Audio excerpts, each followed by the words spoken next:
वेद स्वरूपी कल्प वृक्ष का परिपक्व फल श्रीमद् भागवत जी है।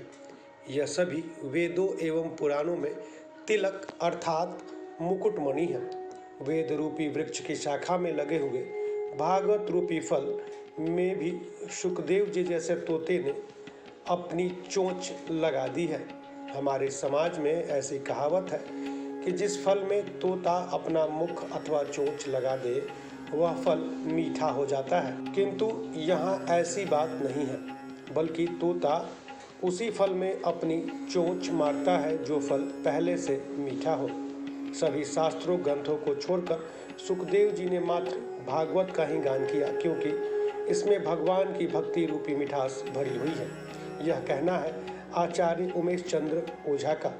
वह नगर के मध्य स्थित सती घाट के समीप गंगा नदी के तट पर लाल बाबा आश्रम में महंत सुरेंद्र जी महाराज की देखरेख में आयोजित श्रीमद् भागवत कथा में बोल रहे थे। भागवत भगवान की जय। ये गंगा माँ के पावन तट पर विद्यमान विश्वामित्र बाबा की तपोभूमि में, जहाँ से राधा कृष्ण भगवान जी महाराज जी का मंदिर विद्यमान है, ये कुछ वर्षों से यहाँ पर भागवत कथा इस समय चल रही है। और ये भागवत कथा गुरु पूर्णिमा के महामहोत्सव के उपलक्ष्य पर हो रही है। एक दिन पूर्व कथा विश्राम लेगी। भागवत जी महाराज सारे वेद पुराणों के मुकुटमणि है। ये वेद रूपी कल्प वृक्ष के परिपक्व फल है। उसमें श्री सुखदेव जैसे तोता ने अपना ठोर मार दिया है। हमारे समाज में ऐसी कहावत है कि जिस फल में तोता अपना ठोर मार दे वो फल मीठा होता है, लेकिन ऐसी बात नहीं है, बल्कि तोता उसी फल में ठोर मारता है जो फल पहले से मीठा हो।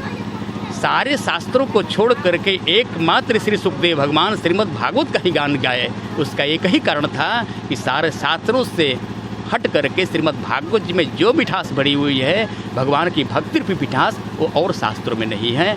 और इसीलिए कारण है कि श्रीमद् भागवत जी को सारे वेद पुराणों का मुकुटमणि बताया गया है। ये श्रीमद् भागवत जी महाराज इस कलयुग में लोगों का तरन तारण और पतित लोगों की पावनता भी प्रदान करती है। श्रीमद् भागवत जी का आधा श्लोक कोई गाता है तो इस श्लोक से भगवान को ऐसी प्रीति है कि स्वयं भगवान श्री कृष्ण चंद्र जी श्री राधा रानी जी का हाथ पकड़ करके दौड़ते हुए आकर उस व्यक्ति के पास बैठ करके उसके श्लोक में स्वर मिला करके अपनी बंसी की मधुर मधुर तान छेड़ने लग जाते हैं। श्रीमद् भागवत जी महाराज सारे जगत का कल्याण करने वाली है, सारे जीवों का उद्धार करने वाली है, विमुख लोगों को सन्मार्ग पर लाने वाली, मार्ग पर चलने वाले लोगों को सन्मार्ग पर लाने वाली है। ये भागवत जी महाराज प्रेत पीड़ा विनाशिनी सब प्रकार से कल्याण करने वाली है। इसलिए हम सबको श्रीमद् भागवत जी की शरण में आ जाना चाहिए। बोलिए श्रीमद् भागवत भगवान की जय। बक्सर से चंद्रकांत निराला।